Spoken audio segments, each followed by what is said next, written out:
Bonjour à toutes et à tous, bienvenue à cette nouvelle vidéo. Comme chaque week-end, on fait le point ensemble sur les marchés, les matières premières, la paire euro-dollar qui a pas mal bougé et derrière, on va parler des différentes actions, des différentes opportunités. Alors, on va commencer sans plus tarder.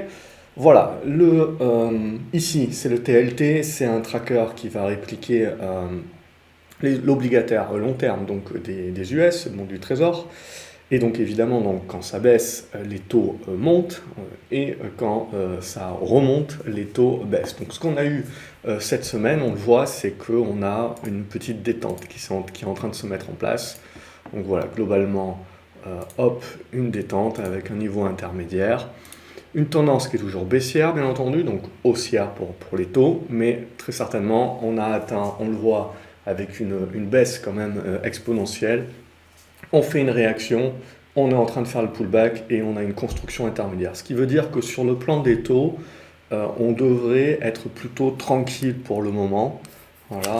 Et du coup, on devrait pouvoir avoir un petit peu moins de brouhaha, de bruit de marché autour de cela. Puisque je vous ai fait quelques vidéos, voilà, mais au-delà des taux, hein, c'est l'inflation qui est importante, et puis c'est toujours la même chose. Le marché anticipe cette inflation-là, et on l'a vu, pour l'instant, donc évidemment, on aura notre réouverture économique, on vaincra le virus, mais on a une petite partie de flottement, hein, avec donc les confinements qui recommencent un petit peu partout. Et du coup, c'est toujours la même chose, hein. Les bonnes nouvelles peuvent être vendues, les mauvaises nouvelles peuvent être achetées parce qu'elles sont vues comme justement une détente vis-à-vis de cette inflation et des taux, etc. C'est donc le micmac, hein, dont je vous avais parlé déjà ces dernières semaines. On est en plein dedans. Donc ce qui va surtout nous intéresser globalement, c'est maintenant de suivre essentiellement les graphiques parce que avoir la vue macro, c'est très bien, mais on rentre dans cette zone, comme je vous ai dit, qui va être assez sinueuse, en attendant qu'on choisisse un petit peu notre chemin de manière plus claire. Et donc, en parallèle de cela, donc, c'est essentiellement l'analyse graphique qui va nous aider un petit peu à tricoter là-dedans. Donc, on va regarder le CAC 40. Et le CAC 40, qu'est-ce qu'il nous indique? Eh bien, il nous indique que le marché continue d'être fort déjà, continue d'avoir des acheteurs et surtout continue de privilégier les valeurs cycliques, les valeurs value surtout. Donc, on a continué à bien pousser. On s'est fait pas mal. Alors, quand on regarde le CAC 40 comme ça, on se dit c'est haussier point barre, hein. Ça c'est clair et net, il n'y a pas grand chose à dire de plus. On est revenu voilà, sur cette zone de soutien qui permet de relancer et on a un petit support là sur les 5950 points. Donc tant qu'on va être au-dessus de ces 5950 points, 5890 points, on va rester positif. Si on vient à enfoncer ça, on passera dans une correction de type A, B et C, et à ce moment-là, on entreverra plutôt la zone des 5800 points, 5750 points. Mais pour autant, tant qu'on restera au-dessus de cette zone 5800, 5750 points, on restera positif à moyen terme. C'est juste qu'on soufflera même sur les valeurs cycliques, même les valeurs en forme du moment. Donc pour moi, ça reste haussier. On est en train de tenter la relance. Il faudra pour la confirmer relancer au-dessus des 6000, 6020 points. Si on n'y arrive pas et qu'on repasse en dessous des 5950 points, on reprend un petit biais prudent sur une correction supplémentaire qui serait validée sous les 5890, 5870 points. Mais ou sinon, au jour d'aujourd'hui, au-dessus de ces 5870, 5950 points, c'est haussier point barre. Et donc on voit que le CAC 40 continue d'être fort. C'est la même chose pour le Dow Jones, dans une moindre mesure le S&P puisqu'ils ont intégré pas mal de valeurs technologiques dernièrement. Mais tout ça c'est bien fort. Quand on regarde le Nasdaq, eh ben, c'est beaucoup moins fort. Et quand on regarde donc les GAFAM notamment, alors, ce que l'on constate, c'est justement que eh ben, ça patine et ça reste, c'est toujours dans les tendances haussières de fond bien entendu, mais c'est en train de patiner. C'est la même chose qu'on retrouve sur le Nasdaq, c'est en train de patiner. Alors il y a un petit oblique ici qu'on peut tracer, on peut tracer également une autre oblique comme ceci, et l'idée voilà, c'est de se dire, voilà, balle au centre, on est dans une neutralité. Hier on l'a vu, on s'est fait un petit peu peur sur les small caps, on s'est fait un petit peu peur voilà, sur les valeurs technologiques, etc. Puis on relance le rebond. Ces rebonds, c'est des rebonds techniques à prendre avec des pincettes, donc il faut être méfiant. Donc là, l'idée, c'est de se dire, soit on est capable de retraverser ici, de se remettre en embuscade de cette oblique, mais ce n'est que si on casse cette oblique-là, qu'on repartirait vers cette zone des 13 100, 13 300 points, et encore faudrait-il la casser par le haut pour relancer une dynamique haussière sur les actions technologiques, ce qui voudrait dire que le marché abandonne la thèse de l'inflation, ou en tout cas réduit sa thèse de l'inflation, ses anticipations. Et ça, il y a plusieurs raisons. Soit le marché se rend compte que, oui, ils anticipent l'inflation, mais bon, ma foi, on aura une inflation à cause des matières premières, on aura une inflation, oui, à cause en effet de cette consommation, mais comme le dit la Fed, et la Fed est cohérente, ce sera une inflation temporaire. Il n'y a pas d'augmentation de salaire encore, on ne parle pas d'augmentation de salaire, etc. Donc on ne parle pas non plus d'une augmentation de l'inflation vraiment durable. En tout cas, c'est quelque chose qui sera plutôt une sinusoïdale avant de reprendre éventuellement un trend beaucoup plus inflationniste à long terme. Ça, on y aura certainement droit. Mais pour l'instant, dans cette anticipation du marché, on voit qu'il peut y avoir cette idée de se dire, on soulage un petit peu, et dans le deuxième temps, de se dire, on n'est pas encore sorti de l'auberge au niveau du Covid, on le voit, donc faites attention à vous, parce que c'est pas le moment maintenant. C'est la dernière ligne droite, j'ai envie de dire, donc c'est vraiment le moment de faire encore plus attention qu'avant. Donc on devrait s'en sortir, mais ça va certainement prendre l'été, et donc petit à petit ça peut repousser la réouverture, puisqu'on a les cas qui remontent quand même aux US, et on commence en Asie également. Alors on n'en parle pas trop, mais il y a quand même des cas, et ils sont en tout cas super vigilants également. Donc on fait quand même attention là-dessus, que ça nous retombe pas sur le coin, et que donc du coup, ça repousse d'autant la réouverture, que ça coûte quelques points de PIB. Ça ne change pas le schmilblick que le marché va continuer de jouer la réouverture, mais ça peut justement donner un délai qui rajoute à cet effet zigzag dont je vous parle. Donc là, je pense qu'on est vraiment au milieu du gué, on le voit au niveau du Nasdaq. Par contre, là où on est un peu plus prudent, c'est si on commence à lâcher par le bas, les 12 500 points, on le voit, on ira refermer, il y a un gap, on ne le voit pas ici en journalier, mais on ira refermer certainement le gap des 12 400 points. Et on le voit, ça sera un niveau pivot très important. Et si on commence à lâcher cette zone-là, il y aura fort à parier. Vous voyez, j'ai une oblique ici. Et il y aura fort à parier. Je pense que dans cette zone des 12 000 points, on retrouvera un support. Mais pour l'instant, on est neutre tant qu'on est dans la figure, et donc on est en mode zigzag. Donc c'est pas le moment, je serais tenté de dire, d'être surexposé. C'est plutôt un marché de trader. Donc actuellement, en tout cas sur le Nasdaq. Sur le CAC 40, on le voit, sur les valeurs plus cycliques, c'est plus encore un marché de suiveurs de tendance. Donc on voit bien la rotation qui est toujours bien marquée, bien actée. Et donc du coup, on peut regarder ce qui se passe sur le Brent. Alors bien entendu, il y a le cargo qui est coincé dans le canal de Suez, mais bon, je ne pense pas que le marché va mettre beaucoup de temps à se rendre compte qu'il y a quand même une autre route qui est possible, et que donc du coup, le blocage, alors je ne sais pas, s'ils seront plus de 2 et un tracteur, peut-être pour faire un trou, ça avancerait plus vite. Mais l'idée, globalement, c'est que voilà, c'est quelque chose de temporaire. Mais ce qui va nous intéresser, donc du coup, c'est que ça met quand même la pression. Pour autant, si on regarde graphiquement, c'est à considérer comme du rebond, parce que le gros du boulot, il va y avoir un gros du boulot. On voit, c'est plutôt pour relancer la dynamique haussière, de repasser les 66 $. 66 $, 66, on pourrait potentiellement même dire. Et là, du coup, de réouvrir la voie des 70 $, 71 $, qui a l'air d'être pour l'instant le gros morceau de résistance. Et si ça passe, évidemment, on parlera plutôt de la zone de résistance plus horizontale entre les 75 et les 77, mais pour l'instant, on n'est pas là. Pour l'instant, ce que le marché du pétrole a validé cette semaine, c'est plutôt de se dire, bon, la réouverture économique, je l'ai bien anticipée, le Covid est toujours là, donc ça va quand même se faire petit à petit. C'est peut-être pas pour tout de suite, donc je souffle. Après, le pétrole avait quand même doublé très rapidement. Donc c'est normal également qu'on souffle et qu'on fasse du prorata. On s'est stoppé au niveau de ce prorata aux alentours des 60 $, on met en place le rebond, et pour moi ça reste du rebond à ce stade-là qui nous permet d'avoir une congestion, et c'est là que ça va se jouer. Soit on arrive à sortir par le haut, on relance la dynamique haussière, soit, et donc ça veut dire qu'on est positif sur la réouverture pour X raisons, les stats Covid baissent, etc., peu importe, soit on casse par le bas ici, et donc on va entamer une correction supplémentaire. Je vous avais dit la semaine dernière, je vous avais parlé de la zone des 57 $ que je verrais bien, et ou sinon on peut descendre jusqu'au, on voit 55,80, 56 $ dans cette zone. Je pars du principe que pour moi la tendance à moyen terme du Brent, du pétrole demeure haussière, donc on ne changerait pas cette dynamique-là, mais on peut éventuellement corriger un petit peu plus fort. On peut le voir autrement également, on peut commencer à se dire c'est éventuellement un biseau descendant que l'on pourrait être en train de construire. Mais bon, pour l'instant, on n'a pas beaucoup de points d'impact, donc c'est vraiment une attente. Mais globalement, c'est le scénario que j'ai en tête. Pour moi, c'est juste une consolidation dans une tendance qui demeure encore haussière. De fond, cette consolidation peut éventuellement devenir un petit peu plus forte, mais je ne pense pas modifier le retournement de la tendance qui est en train d'avoir lieu. Donc, on est en observation, en neutralisation ici, de savoir derrière, est-ce qu'on va sortir par le haut ou par le bas de ce biseau descendant.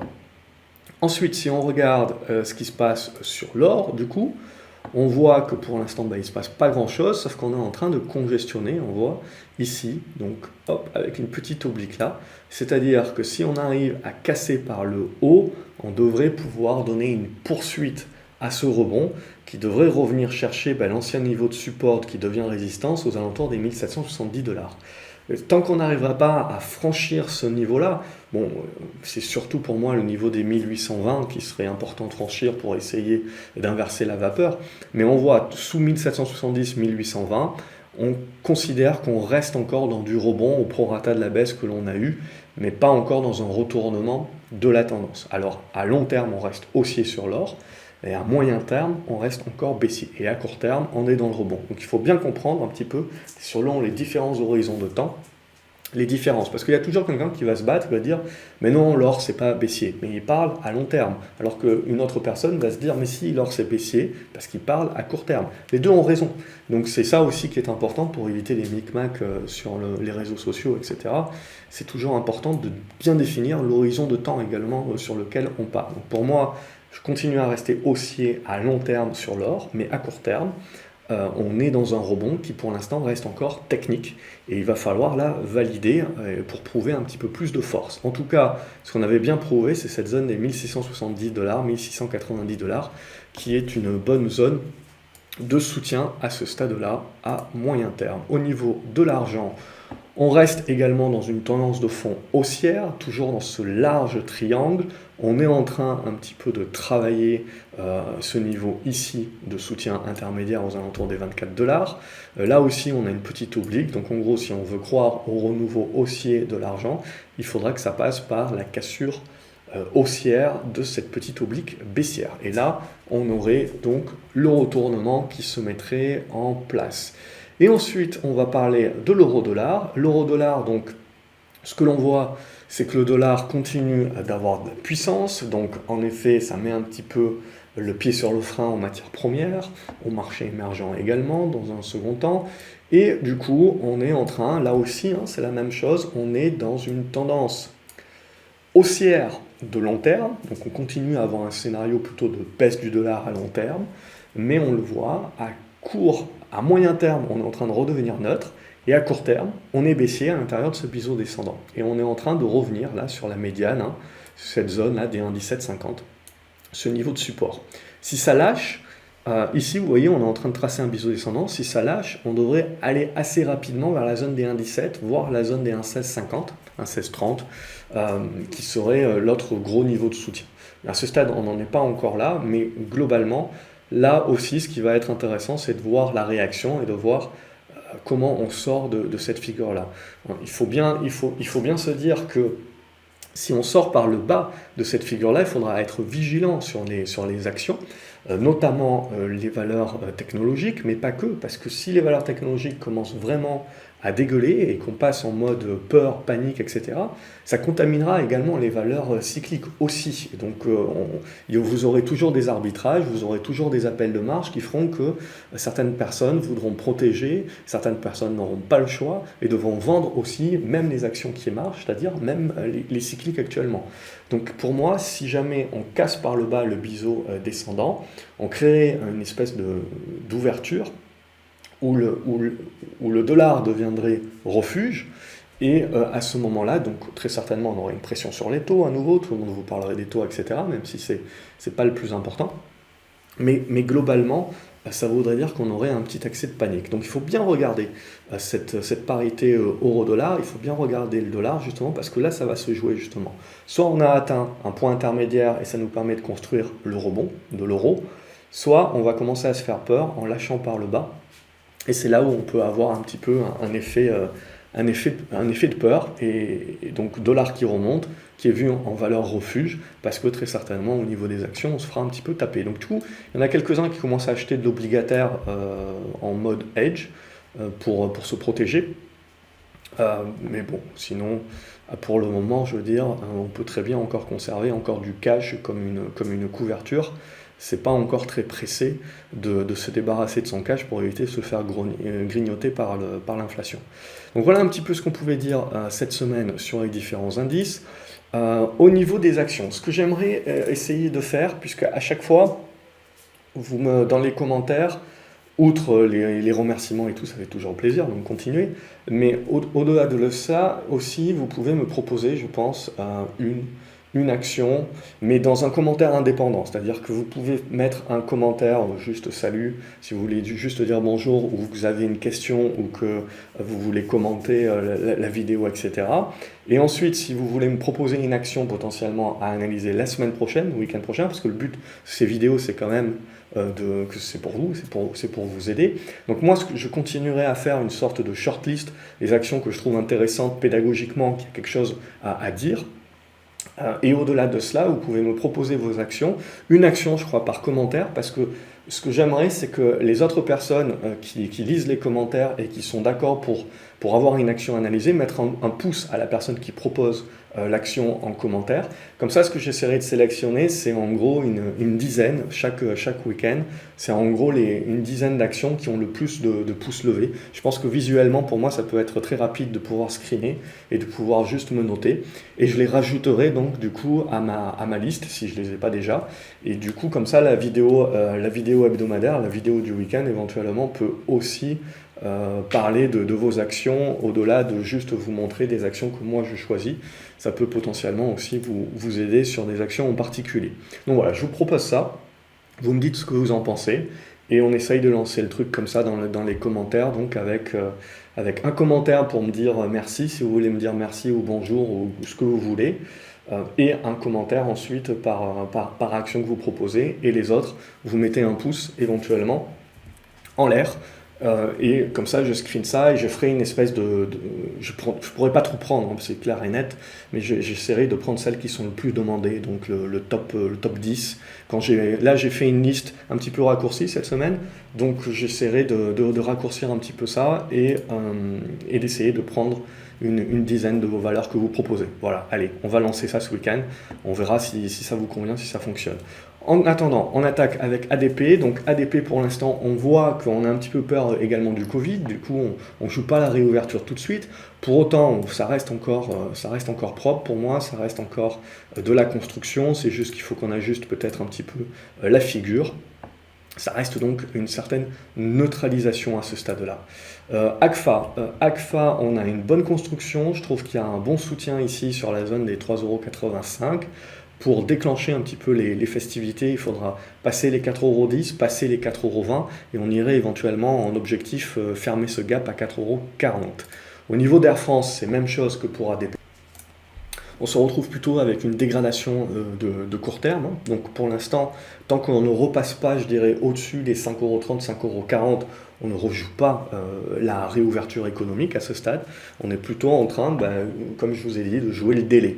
Donc c'est de la neutralisation, et pour l'instant, il n'y a pas grand-chose à se mettre sous la dent. Airbus, c'est la même chose, on a dégradé cette semaine, on consolide un petit peu à plat, mais là aussi c'est plutôt de la mise en neutralisation. Audio Valley, on en avait parlé la semaine dernière, donc on a eu la bonne congestion qui s'est mise en place, le top départ, et là on est en train de travailler le niveau de résistance. Donc le gros morceau à passer, on le voit là, ça sera cette zone des 3,80 €, mais on a fait une bonne première partie du chemin. On n'est pas à l'abri de faire une conso, c'est un titre qui est vraiment pas super liquide, mais du coup on a éventuellement une congestion qui peut se mettre en place entre les 3,50 et 3,80, donc il faudra sortir par le haut, évidemment pour donner le signal. Au niveau de Biocartis, ça c'est ma croix, c'est l'Arlésienne celle-ci, donc elle n'a toujours pas réussi à casser, on peut éventuellement mettre une oblique comme ça. Donc il faudra vraiment casser les 4,70 €, 4,80 € pour vraiment donner le signal moins de risque. Tant qu'il n'y a pas le signal moins de risque, c'est de l'anticipation. Donc à titre perso, je suis en pure anticipation. Ce qui fait que là, le danger maintenant, c'est qu'on est en train de valider plutôt cette oblique ici, mais elle est assez obtuse pour moi, donc j'aime pas trop les trucs qui sont un petit peu trop obtus. Donc il faudra rester un petit peu prudent, parce que si on lâche ça, il nous reste les 4,10 € ici, et après c'est la fermeture du gap. Bon, globalement, là, c'est un petit peu le no man's land, ça se cherche. Ce qu'on attend vraiment, c'est le dépassement là, de ces 4,70 €, 4,85 € pour donner le là. Bon duel, ça s'est bien retourné, on voit là aussi. Elle est en train de bien valider son côté retournement de cycle. Donc, ça reste positif. Éventuellement, il peut y avoir une consolidation que vous pouvez mettre à profit. C'est un titre de fonds de portefeuille, ça. Hein. C'est pas une biotech. Hein. Vous n'allez pas gagner des 100 et des 1000 là-dessus. Voilà. PSB, tiens, tant que j'y pense, là aussi, c'était une autre action illiquide où on ne gagnait pas des 100 et des 1000. Et pourtant, il y a eu une belle OPA qui a été proposée. Donc, du coup, ça, c'était une bonne analyse plutôt fondamentale. Donc, du coup, content si vous avez pu en profiter. Au niveau de Carrefour, on en avait parlé déjà les précédents week-ends. On a une bonne congestion qui s'était mise en place ici. Et on a cassé par le haut. Donc, on est en train de valider, là aussi, le retournement sur Carrefour. Là aussi, vous n'allez pas gagner des 100 et des 1000, mais c'est une bonne défensive dans un fonds de portefeuille. CGDIM, on est venu donc faire le rebond, exactement dans l'idée que l'on avait. On est en train de faire le pullback, consolidation. Il faudra veiller à conserver cette zone-là. On voit cette zone des 24 €. Ça sera important pour rester dans cette zone-là et puis finir par casser les 26 €. Parce que tant qu'on ne casse pas les 26 €, on a juste fait un rebond intermédiaire. On n'a pas validé le retournement qui nous permettrait de revenir chercher les 28 €. Donc il y a encore du boulot. Céliade, malheureusement, il y a eu les résultats qui sont passés par là. Ils n'ont pas été appréciés. Donc on n'a pas réussi à valider le break. Donc là, on repasse en mode un petit peu danger. Si jamais on passe sous ces 6 €, 6,10 € et des brouettes, faudra être méfiant parce que si jamais on lâche, il y a ce gap-là à 5,60 €. Au niveau de CGG, ça continue de consolider cette semaine. On est venu chercher la zone des 1 €. On est en train de rebondir dessus. On a un niveau de résistance là aux alentours des 1,10 €, 1,11 €. Et donc là, en gros, on va se chercher un petit peu. Il faudrait casser à nouveau par le haut pour relancer la dynamique haussière. Et tant qu'on est là-dedans, là, c'est un petit peu le no man's land et on va se chercher. Si on casse ici par le bas, il restera cette oblique, éventuellement sur la zone des 97 centimes, mais il faudra absolument la tenir, sinon ça voudra dire qu'on dégrade la tendance. Claranova, on a un beau biseau descendant maintenant qui est bien acté, qui est bien visible par tous. Hein. On l'avait mis en hypothèse de travail ces différentes semaines. Et alors on a tenté cette semaine sans réussir. Et donc il ne va pas falloir trop tarder non plus.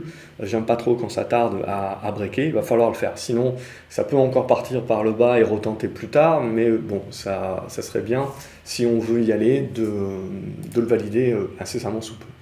Les bancaires ont aidé le CAC 40 à tenir cette fin de semaine, donc globalement, ça reste plutôt positif et on est en train, vous le voyez, au fur et à mesure de nos chandeliers, de construire notre figure de congestion dont on s'était parlé le week-end dernier. Donc vous avez la poussée et petit à petit le zigzag qui vous permet de construire la congestion. Cette congestion, soit elle casse par le haut, elle nous permet d'avoir un potentiel supplémentaire sur les bancaires, ce qui serait vu positivement en termes de confiance et donc positif également pour les valeurs value et cycliques, etc. Ou à contrario, on n'y arrive pas, on voit qu'on a buté sur la résistance oblique pour l'instant, on n'y arrive pas et on finit par casser par le bas. Alors ça ne sera pas la fin des haricots, mais il faudra s'attendre éventuellement à une correction au prorata un petit peu plus forte avec cette zone là aux alentours des 11,30 €, 11 € comme niveau de support et donc un petit flottement éventuellement donc sur le CAC 40 même si les valeurs cycliques donc reprennent un petit peu leur souffle. Danone également reprend son souffle, on est en train de revenir là sur cette ancienne oblique. Qui peut vous donner un niveau de support, mais globalement c'est une valeur de fonds de portefeuille, donc je serais tenté de dire que tant qu'on va tenir les 55-56 €, on va rester positif. Dotnon, celle-ci également, je l'avais proposée, je ne sais plus, il y a 2 semaines ou la semaine dernière. On avait fait la tentative ici, on n'a pas réussi, mise en échec avec la cassure des 15,50 € cette semaine. Et du coup, cette oblique ici qui est cassée par le bas, peut-être pas super probante, et on est en train petit à petit là de revenir travailler éventuellement cette zone de gap. Voilà, donc tout est à refaire.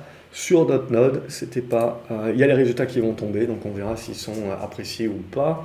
Au niveau de East to Pay, là aussi, il y a encore du boulot, et le boulot, notamment, ça sera un dépassement des 3,05 € pour commencer, et ensuite des 3,30 €. Et si on repasse sous les 2,80 €, c'est pas bon. Égide, vous allez avoir les résultats qui vont tomber également, et aller dans des bonnes dispositions pour éventuellement tenter le break. Donc il faudra voir si les résultats vont aider ou pas, mais en tout cas, on est graphiquement parlant là dans des bonnes dispositions pour relancer la dynamique, ce qui nous permettrait de revenir tester cette zone des 1,25, d'essayer de la breaker. Et ensuite, au fur et à mesure, il y a plusieurs niveaux, les 1,34 et compagnie, mais si vraiment on a envie de le marché a envie de se faire plaisir, j'irais bien chercher les 1,50 €. Eramé, on est venu casser ce petit oblique ici dont on avait parlé le week-end dernier, et on est venu chercher donc le gros de l'oblique ici, donc aux alentours des 51,50 € et des brouettes, qui a été bien réactif, qui permet le rebond à ce stade,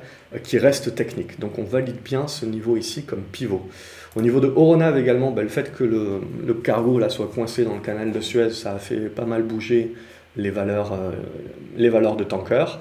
Donc du coup, la configuration était quand même très propre. On était allé chercher quand même en milieu de semaine un soutien aux alentours des 7,30 €. On a bien relancé depuis, et on se met en embuscade pour essayer de breaker les 8,20 €. Il faudra réussir ce coup-ci, c'est important là maintenant de plus trop traîner. Au niveau de 4Farmers, même chose, on avait fait la poussée, on fait le pullback, il faut maintenant relancer, et on continue de très bien construire à ce stade-là. Au niveau de Genoway, on a toujours cette belle construction, et pour l'instant, ça continue un petit peu de prendre son temps, globalement, mais au-dessus des 3,40 €, on va rester positif encore à ce stade. GTT, pour moi, c'est du rebond technique à ce stade. Voilà, il n'y a pas encore grand-chose à se mettre sous la dent, une bonne congestion qui est en train ici de se valider, mais qu'il faudra encore réussir à casser par le haut. Et même si on vient à casser par le haut, là, il y a un morceau, il y a quand même un bon morceau de résistance. Donc en termes de potentiel, bon, ça dépend quel horizon de placement on a, mais globalement, je pense que même si on casse par le haut, on aura du mal à aller chercher plus haut que les 75. Bon, et après, il faudra voir comment ça construit. Harmony Gold, on est en train de bien se remettre. Hop, ça, je vais virer. Mais globalement, on a une bonne tenue ici d'un support intermédiaire, et on est en train de tenter la relance. Et cette relance, il faudra réussir à breaker. J'ajuste un petit peu les obliques, mais c'est l'idée. Globalement, pour essayer de relancer et aller chercher, je dirais, les 5 $, il faudra commencer par casser les 4,60 $.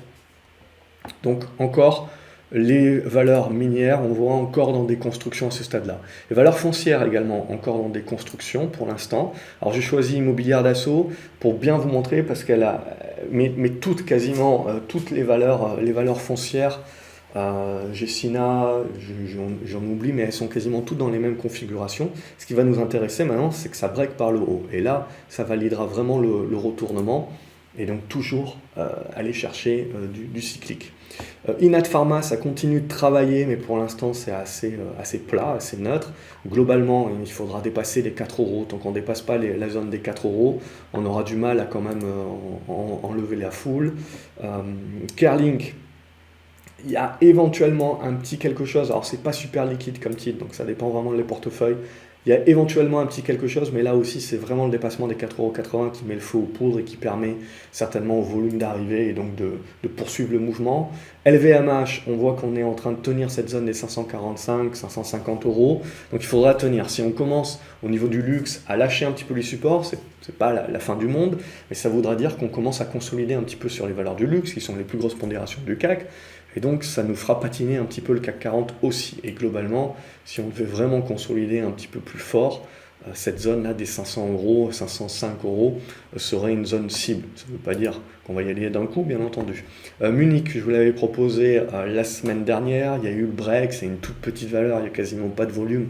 Voilà, bon ça, c'est vraiment pour les petits portefeuilles à la limite, mais sinon, même s'il y a une configuration intéressante, c'est pas intéressant. Nicox, il faut ajuster. Voilà, le marché est en train de nous montrer l'idée de la figure qu'on avait, mais pas comme on la voyait. Donc du coup, on ajuste, globalement. Donc un biseau descendant, très certainement, on pourrait le travailler un petit peu d'une différente manière. Voilà, faudra faire attention quand même de ne pas trop jouer avec le feu et de conserver cette zone des 4,10 €. Si on commence à passer en dessous, bah, c'est moyen moins. Et le vrai signal, donc de vrai retournement, moindre risque, interviendrait sur la cassure des 4,40 € à 4,60 €. Nordic, American Tankers, je l'ai gardé celle-ci pour vous dire que ça n'arrive pas qu'à vous, hein, ça m'arrive aussi, c'est-à-dire que ça, je l'ai vendu hier, dans l'idée de protéger un petit peu le portefeuille et dans l'idée de reprendre. Et puis finalement, il y a eu une couche, il y a eu un truc, un machin, bref, j'étais pas devant l'écran, j'ai pas pu la reprendre. Et aujourd'hui, également, j'aurais pu me dire, je prends à l'ouverture, je ne l'ai pas prise à l'ouverture. Mais toujours est-il que voilà, sur l'ensemble des tankers, on a vu le fait que le cargo est bloqué dans le canal de Suez. Il y a eu un gros raz-de-marée là sur les tankers. Alors, le marché a quand même mis 2 jours à se poser la question. Alors peut-être que le marché a pensé, comme moi, au début, que c'était peut-être pas le drame, hein, qu'ils allaient pousser le bateau. Et puis en fait, non, ça a l'air plus compliqué que ça. Donc du coup, on est passé plutôt en mode réalisation que ici, évidemment, vous avez le prix du fret maritime et du transport au pétrole, etc., qui a commencé à augmenter du coup. Donc voilà, Nordic American Tanker qui a fini par breaker, sans moi, parce que je suis sorti en mode court terme hier. Mais bon, c'est jamais un mauvais trade, hein. Le mauvais trade, c'est jamais de vendre pour protéger le capital, pour protéger et se dérisquer. Ça, c'est important. Le mauvais trade, c'est de ne pas reprendre le trade ensuite sur signal. C'est ça l'erreur, hein, au final. Novacite, pas grand-chose. On avait eu le rebond, on a le pullback ici sur l'oblique et on tente à nouveau le rebond, mais on voit, hein, pour le marché, le Covid est fini. Alors même si, voilà, il y a troisième vague et tout, machin, qu'on joue à se faire peur de temps en temps, mais globalement, ce que l'on voit sur les valeurs Covid, alors il y a Biocinex qui se porte très bien, etc. Eurobio aussi, mais globalement, pour les valeurs qui font trop de tests, maintenant tout le monde fait des tests, donc les marges sont réduites, vous avez trop de compétition, etc.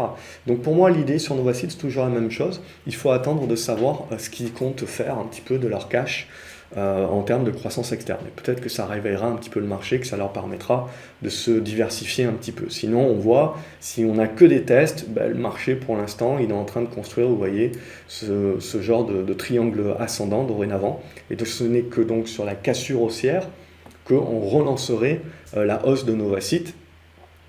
Et il faut espérer qu'ils se soient diversifiés pour que ça veuille dire qu'on fait monter Novacite pour leur diversification et pas pour leur test. Parce que si on fait monter Novacite pour leur test, ça veut dire que le marché a perdu confiance dans la réouverture de l'économie. Ça veut dire qu'au niveau du Covid, c'est pas gagné. Et donc moi, à titre perso, je veux dire inflation, taux, etc., oui, ça peut mettre de la pression sur les marchés, mais globalement, je préfère quand même qu'on s'en sorte, parce que si on a de l'inflation, ça veut dire qu'on réouvre l'économie. Donc c'est quand même aussi à voir d'un côté positif. Anxéo, on a toujours cette belle congestion et on est en train de se remettre en embuscade. Donc si ça break, vous devriez avoir un bon signal là-dessus. Orange, c'est toujours positif également au-dessus des 10,10 €. Donc rien à dire, très belle valeur en fond de portefeuille à ce stade-là. Farnex, toujours spéculatif, toujours en congestion, on attend éventuellement le débordement des 3,80 pour lancer un petit peu les hostilités. Planten 20, ça c'est pas très liquide bien entendu, et toujours 23,40 €, 24,40 € à dépasser pour vous donner le signal. Au niveau de Poxel, on se cherche également. C'est toujours, alors on reste toujours bien disposé. On a fait une bonne réaction aujourd'hui, mais il faudra confirmer. C'est-à-dire passer au-dessus des 6,90 €, surtout je dirais au-dessus des 7 € à 7,20 €, et on aura un gros morceau aux alentours des 7,35 €. Donc, grosso modo, c'est vraiment le pivot, c'est 7,20 €, 7,30 €, hein, pour arrondir un petit peu. Quantum, ça se cherche également, on a fait une tentative de sortie ici, mais globalement, le gros de la figure, c'est ce triangle ascendant ici. Ça, on peut le virer, et donc on est parti là pour un petit peu gesticuler pendant ce temps-là. Il faudrait revenir au-dessus des 4,80 € pour se remettre un petit peu dans des meilleures dispositions et essayer d'aller tâter le haut de la figure. Sinon, on commence à se méfier si on lâche les 4,30 €.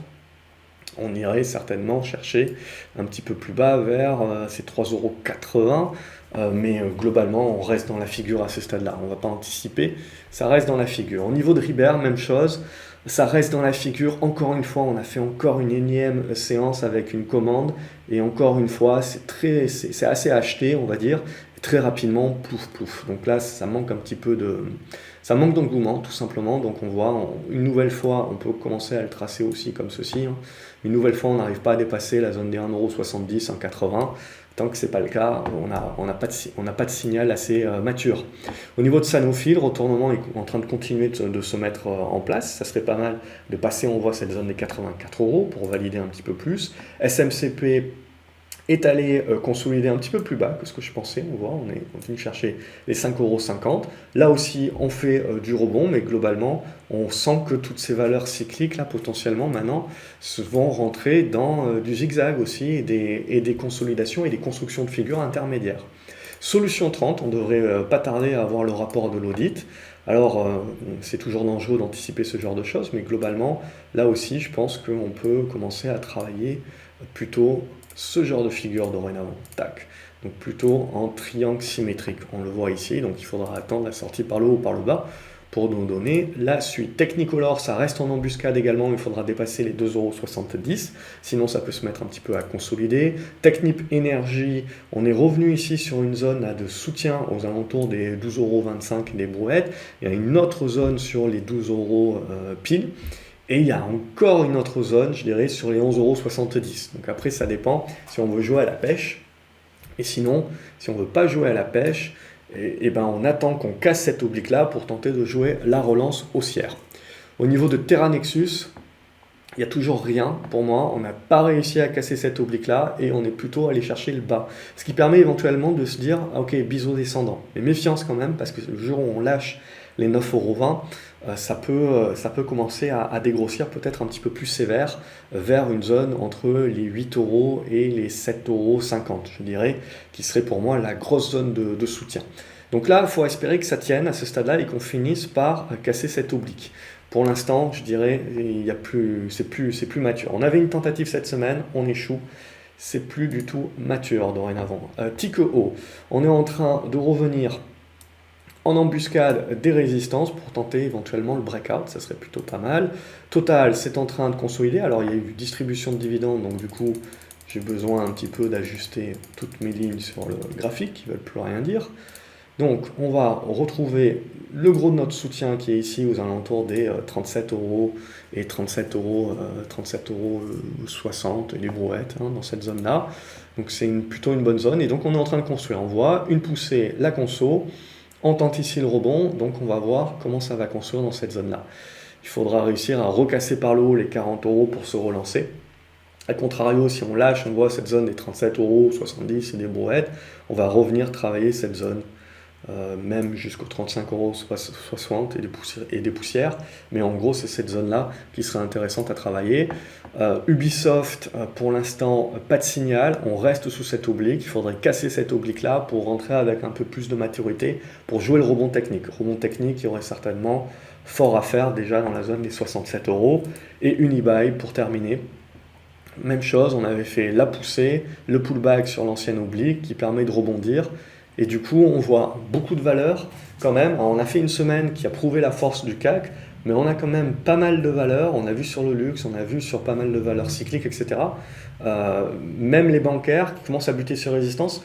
Donc, je partirai du principe que plutôt de jouer la relance, on verra, je peux me tromper, on est plutôt en train de se mettre à construire et de faire un petit peu de zigzag pour se mettre à construire des figures intermédiaires.